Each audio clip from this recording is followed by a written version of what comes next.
for kids. This is not a game for adults. This is a game for kids, so kids can understand and play the game. And bumping into it, we can effectively transport the Scuttlebug and its home. So that's what I'm doing here. So yeah, he's getting Note relocated. That we can't actually transport a Scuttlebug to outside of its native room. They actually get stuck at the door. So if your dream was to bring all the Scuttlebugs together for one big jamboree, I'm sorry, but it's not going to happen. Also worth noting is that Scuttlebugs will actually disappear if they walk into a wall while too far below their current home. So I do have to be careful to avoid that. It's pretty weird if you've never seen it before, the light. But I'm pretty sure they did it so that if a Scuttlebug jumps into a hole, it wouldn't just walk around down there. Anyway, I'm transporting the Scuttlebug to the corner right below the Watch for Rolling Rockstar, because next I do a trick called Scuttlebug raising. What? And here's how it works. On the left, I show a bird's eye view of the scene, and on the right, I show a view from the side. Okay. Now, when Mario leaves the Rolling Rocks room, the Scuttlebug deactivates. Does he reset? That's because the room and everything in it are only active when Mario's in the room or standing in a small region right outside the door, indicated here in yellow. So, if Mario isn't in the Rolling Rocks room or in the yellow region, then the room will be completely black, and everything in the room will be invisible and won't move. Conveniently, this allows us to raise the Scuttlebug by performing the following steps. First, Mario enters the Scuttlebug's radius. Although the Scuttlebug is invisible and can't move around, it can still turn towards Mario and activate a lunge. Then, Mario leaves the radius and the Scuttlebug returns to facing its home. But what about Next, the lunge? Mario enters the yellow region to activate the Scuttlebug. The Scuttlebug will perform the lunge that it started, but cleverly, we have Mario exit the yellow region right when the Scuttlebug is at the peak of its trajectory, thereby deactivating it so it won't fall down. And finally, since the so it's up in Scuttlebug the moves air. past its home, it turns around to face its home once more. Now, we've gotten all the height we could out of the Scuttlebug. So they had to reposition them. But that's no problem, because we can just activate another lunge by repeating this procedure. Activate a lunge while the Scuttlebug is deactivated, reactivate the Scuttlebug just for the upwards portion of its trajectory, and then repeat. As simple as so he's going like half and then half, like half and then half and then half again. But why? That's what I do here, and I have a second screen to show it from the Scuttlebug's perspective. Fortunately, the Scuttlebug's radius isn't a sphere, but a cylinder that extends up and down infinitely. So really, no matter how high the Scuttlebug gets, we can continue to enter its area to activate its lunges and move it upwards. There's no limit to how high we can raise it. Now, it's worth noting that I only activate the Scuttlebug while I'm not inside its radius, so the Scuttlebug will always lunge towards its home and not towards Mario. This causes the Scuttlebug to effectively travel straight up above its home. But alternatively, I could have activated the Scuttlebug while inside of its radius, and in that case, the Scuttlebug would always lunge towards Mario instead of towards its home. So it would actually make its way towards the door and then travel straight up from there. That would make sense. That method's actually a little faster because we wouldn't have to wait for the Scuttlebug to turn back towards its home before each activation. However, it wouldn't work for what we're doing because we need the Scuttlebug to be right next to that corner. In fact, true, guys. Yep. Basically, in the game's code, there's a discrepancy between the way the game handles collision checking with floors versus walls. This results in a 1x1 minute area where Mario can get under the floor without being pushed away by the walls. And if Mario's less than 79 units under a floor, he'll snap right up onto it. So that'll be important later for getting up there. Anyway, now it's time to build up some speed. And I mean a lot of speed. So to get that speed, we're going to use a trick called hyperspeed walking. And here's how it works. There's another trick. You probably already know that there are some slopes in the game that are too steep to stand on. Mario just slides off of them. But did you know that you actually can stand on these slopes if they're submerged in shallow water? In fact, the underwater portion of these slopes has a special property. If you try running uphill on them, you'll end up running backwards at an increasing speed with no upper. But in most circumstances, this would cause us to end up in the water before building up any real speed. We can get a little more speed by running artificial intelligence cybernetic organism, so slightly uphill, but eventually the slope runs out, or we move too fast around a corner. But there are some ways to have Mario walk while staying in place. For example, if there's a wall perpendicular to the slope, then we can use that. That allows Mario to build up quite a bit of speed before he breaks through. However, If the wall Hey! isn't perpendicular to the slope, then we end up sliding down into the water. Yeah? That's because walls are really just rectangles that push Mario out perpendicularly.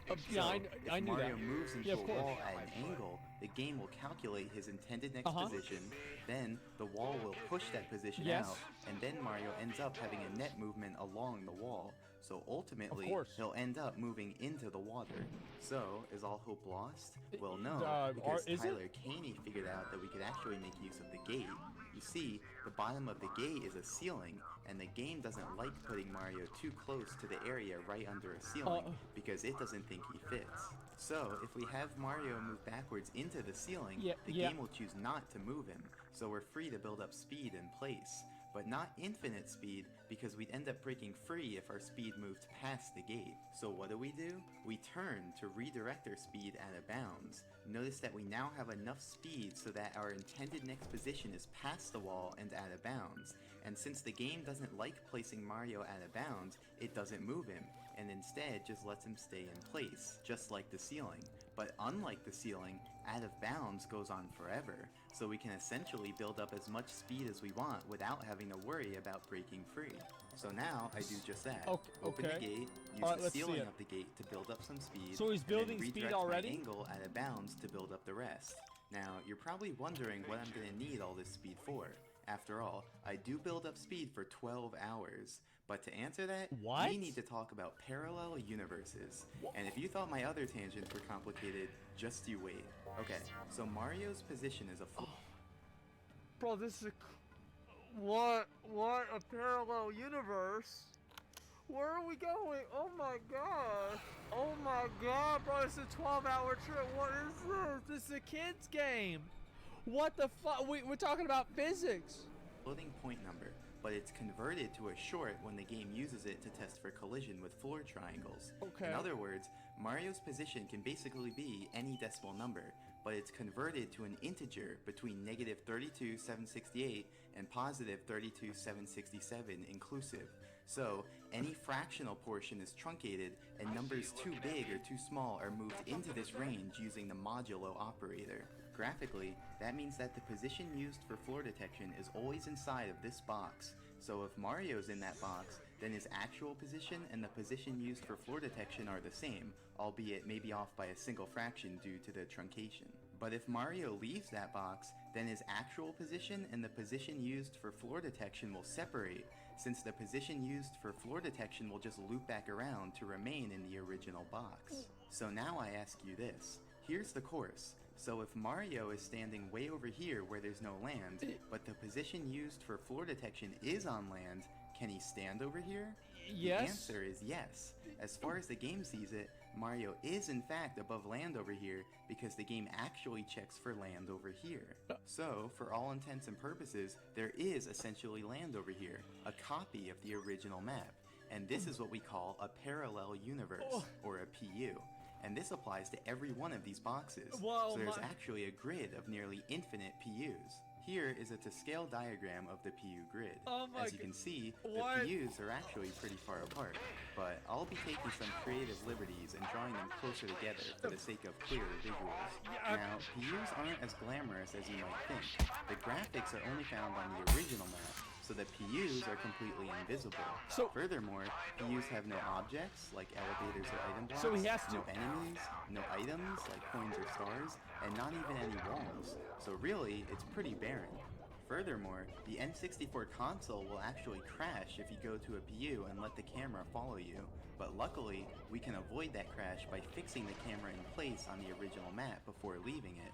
Though, that does make it even harder to tell what's going on in the PUs. So he has to- as you just saw, you can travel to a PU if you have enough speed. So he has to go to a parallel universe with his camera locked in place and just by memory speedrun the parallel universe of the map. Bad place. You shouldn't be down here. What is this?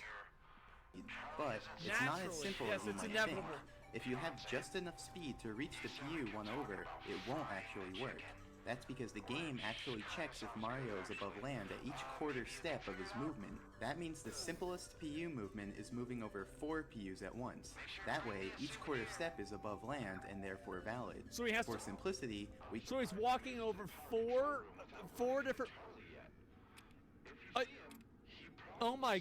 call this quadruple PU distance 1 QPU. Now, up until this point, I've been glossing over a very important detail, which I now need to clear up. What if I told you the distance Mario moves isn't necessarily equal to his speed? For example, course. look how fast Mario How can we moves forget at about 31 that? speed on this flat slope, and now compare it to how fast he moves at the same speed on this steeper slope. In both cases, Okay. he has about the same speed, Speed of but 32. clearly he's moving at different rates. True. That's because the distance Mario moves is only a portion of his actual speed, and this portion depends on the slope of the ground. Okay. The steeper the slope, the smaller this portion is. That makes Note sense. that it only depends on the Okay, steepness, I understand. not All right. Now I understand this graph. Okay, guys, like this graph makes sense. I get it. Guys, I think I'm understanding this. whether Mario's facing uphill, downhill, Absolutely. or sideways on the hill. In these visuals, blue will represent Mario's actual speed, and green will represent the portion of it that he moves, which we call Mario's de facto speed. So in these three pictures, Mario has the same speed, but he has different de facto speeds since he's standing on slopes with different steepnesses. So if we want to move 1 QPU, it's not sufficient to have QPU speed. We need QPU de facto speed, which often means our actual speed will need to be greater than 1 QPU to compensate. So to reiterate, we need to increase our speed until our de facto speed syncs up with 1 QPU. And the speed needed to do this is called the sinking speed. So in this diagram, the blue arrow represents the sinking speed. When we have that speed, the quarter steps of the de facto speed sync up with the PUs, and we can move.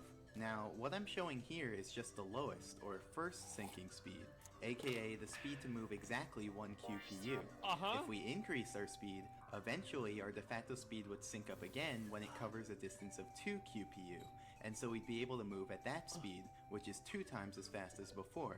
So in general, any multiple of the lowest sinking speed is itself a sinking speed, and will cover multiple QPU at once. So it's remember, multiple- every slope has a different set of sinking speeds, and this So it's like infinity, like multiple levels of it. Bro, Henry? Bro, imagine how dumb Henry feels right now. Bro, imagine Henry right now watching this fucking video. This makes perfect sense. You ready to do this? Yeah. Bro, like Henry, like, I feel like he probably is never gonna make another comment on YouTube again. can make routing tricky. For example, in the video where I do PU movement to reach the secret aquarium, I had to traverse several different slopes. First, this slope that I used for hyperspeed walking, then this slope at the edge of the water, then the flat ground of the castle foyer, then the castle stairs, which is really a steep ramp, and then the flat ground of the upstairs. And note that the stairs you see there are actual stairs and not a ramp, so they're just flat ground. Here is a graph showing the sinking speeds for each of these slopes, and so these are the speeds I need in order to have PU movement while standing on each of these slopes. Naturally, the steeper slopes have greater sinking speeds. Now, keep in mind that I can only build up speed while I'm Like, on this isn't like a troll, right? Like, this is not like some bullshit at the very end of it. He says, yeah, I can't believe you believed all this. Like, this actually, like, this is like real. Hey, 42, you found that Okay, so, all right, it's a real, it's a, okay, all right, it's a real thing. Got it. a hyperspeed walking slope. I was worried Once about I that. leave it, I can't generate any more speed, so my speed will only decrease from there. So to successfully Okay. perform this PU route, I better have generated enough speed to meet each slope's sinking speed in turn. For example, let's say I build up enough speed to reach the first possible sinking speed, Right. and I use that to go to the next slope. Okay. Then I could let my speed drop until I reach this slope's sinking speed, Oh. go to the next slope, let my speed drop again until I reach this slope's sinking speed, Yeah. go to the next slope, but then I have a bit of a problem. I have less than the required sinking speed and no way to gain any more. So is this route just impossible? Well, no, because these are just these slopes' first sinking speeds. But remember, any multiple of these will work as well. So now let's factor in each slope's second sinking speed as well. These speeds allow Mario to move 2 QPU at once instead of 1. So now, if I instead build up Right. enough speed to reach the Right, of second course. sinking speed of that first slope, He then goes I'll down. actually have enough speed to meet each Yeah, sinking yeah. speed in turn and complete the route. And if that didn't work, Uh-huh. we could have considered each slope's third sinking speed and so on until we did get it to work. So However, which sinking speed we need to reach initially is kind of a big deal, Yeah. because reaching that first sinking speed takes about 12 hours, and reaching that second sinking speed takes about 25 hours. What? So if there's a way to use a lower sinking speed initially, then that's a It 12-hour save. it's How much it's speed a will we need to 12-hour generate for the Watch for Rolling Rockstar? Well, keep in mind that even with access to unlimited horizontal speed, Uh-huh. we don't have any improved vertical mobility. So to get to the top of the course, we need to travel up slopes and ride up elevators. Right. So this will be the basic route. Start on the hyperspeed walking slope, Okay. navigate along the path up from the lake, Yeah. ride up this elevator, ride up this other elevator, make our way onto the amazing emergency exit platform, Right. which is the highest point we can reach, and then launch to the Watch for Rolling Rocks platform. By itself, that still won't be enough height, but the scuttlebug we positioned will provide the extra bounce we need. So this is the graph of Oh, I forgot about him. Oh my god. Oh my god. It's all part of like it all comes back to the scuttlebug, boys. You thought it was over, it wasn't over. Like this is just it's only the beginning. the sinking speeds of these slopes. Unfortunately, we run into a bit of an issue with the path up from the lake. That area is actually made up of dozens of floor triangles that each have different slopes. But that didn't stop me. After careful observation and scrutiny, I isolated 6 triangles which I named T1 through T6. These triangles have strictly decreasing steepnesses, so we can meet each of their sinking speeds in turn. Additionally, their heights span the entire vertical distance we need to cover to go from bottom to top, without leaving any gaps in between. So, by using the slopes of those 6 triangles, we can complete the blueprint for our route, allowing us to utilize the first sinking speed of that initial slope, so building up speed only takes 12 hours instead of 25. Now, we're almost ready to go back to the video, but there's just some final points I want to make. For example, you don't need to have exactly the sinking speed to traverse PUs. If you have slightly less than the sinking speed, you'll move relatively forwards in the map. If you have slightly more than the sinking speed, you'll move relatively backwards That in the makes map. sense. And the further you deviate from the sinking speed, the greater this relative movement will be. Yes. Additionally, if you adjust your angle slightly away from the cardinal direction, you can move relatively sideways. But keep in mind that even the smallest possible angle deviation will be magnified over the QPU distance. Yeah, and 'cause the thus, trajectory, Mario yeah. will be sent multiple feet to the side. Now, based off what I've told you, you might think you can only travel multiples of 4 PUs at a time. Right. But that's not actually true. Why not? For example, if one of your quarter steps is out of bounds or over a ceiling, then that quarter step will be invalid. And since Mario moves up to but not include Oh no. So he's gonna have to find an amount of parallel universes that aligns with the quarter stepping. including the first invalid quarter step, he can in fact end up stopping prematurely at one of the quarter steps. Can't let that happen. Separately, if you change slopes during a quarter step, your de facto speed will change and you'll alter the distance of the next quarter step. Man. And so most likely, course. it will no longer sync up with a PU and you'll end up stopping on the new slope. Right. Finally, for simplicity, the set of PUs that are multiples of 4 away, we call the QPU grid. And if Mario's on the QPU grid, then we say he's QPU aligned. Remember, moving a multiple of 4 PUs is easy, but moving a different amount requires special conditions like out of bounds or changing slopes. So, if you're QPU aligned, it's easy to stay that way.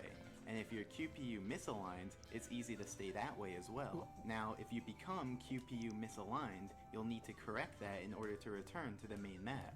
But that can be difficult if you're not near out of bounds and your sequence of slope changes is predetermined. Right. So, navigating a QPU alignment is one of the many challenges of planning a PU route.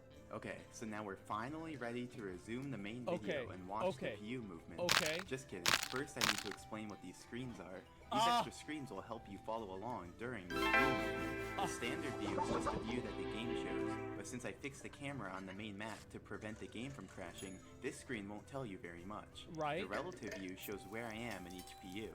This is what it would look like So if I it's let the camera follow Mario it's around, Marioception. and if PUs weren't invisible. The relative map also shows where I am in each PU, but from an overhead perspective. And finally, okay. the PU map shows where I am in the PU grid. Okay, so now let's really start. Okay. So, as I explained earlier, I navigate up the path from the lake using the 6 triangles I isolated, and I've marked them in the relative map so you can follow along. So basically, I get onto a triangle, let my speed drop until I'm around the sinking speed for that triangle slope, then navigate uphill on the triangle, and then move to the next triangle. Using what I taught you, you should be able to follow along with my movement. For example, I'm able to move relatively backwards because I have slightly more than the sinking speed. Whenever I move sideways, it's because I'm slightly angled away from the cardinal direction. And every time I move from triangle to triangle, my QPU alignment changes. But cleverly, I planned it in such a way that they all cancel out by the end, and I'd end up QPU aligned. So right now, I'm on the 6th triangle, so I do a little zigzag to bring me back towards the main map, as you can see on the PU map screen. Remember, I need to return to the main map in order to access the elevator, since there are no objects in PUs. As you may have noticed right there, the elevator didn't register me until I started kicking. And that's actually the reason why I've been holding A this entire time. By holding A, I can press B. I forgot. Oh my god, I forgot all about A. Oh my god, I forgot all about. I forgot about A. Holy shit! Jesus, those are that. Bro, what? To do these little kicks. Without these kicks, I go through the elevator, but with the kicks, I can ride it up to gain precious height. Okay, bro, so now Henry we're must closing be in feeling on the really end. stupid the right now. movement I do will be a kick onto the amazing emergency exit platform, then turn and launch myself towards the Scuttlebug. That movement will bring me 10 PU to the right and 3 PU down, but since I want to end up on the main map, I reverse that displacement and so position myself 3 PU up and 10 PU left. While doing that, I simultaneously position myself in the correct relative part of the map to make the movement work. Okay, now don't blink. And there we go. By bouncing on the Scuttlebug and ground pounding in the misalignment, I achieved just enough height to get onto the Rolling Rocks platform. Here, I show an abridged version of the Scuttlebug race and their movement. While doing that, I simultaneously position myself in the correct relative part of the map to make the movement work. Okay, now don't blink. And there we go. By bouncing on the Scuttlebug and ground pounding in the misalignment, I achieved just enough height to get onto the Rolling Rocks platform. Here, I show an abridged version of the Scuttlebug raising, in case earlier's viewing was too choppy to follow. As you can see, the Scuttlebug moves back and forth above its home. At the end, you can see I do 2 special raisings purely to move him sideways and closer to the corner, since he ended up being too far away for the bounce to work. And here, I show an alternate angle of the final PU movement. The Scuttlebug actually became active once I entered the PU version of this room, so I really only had a handful of frames to get over here before he fell too far.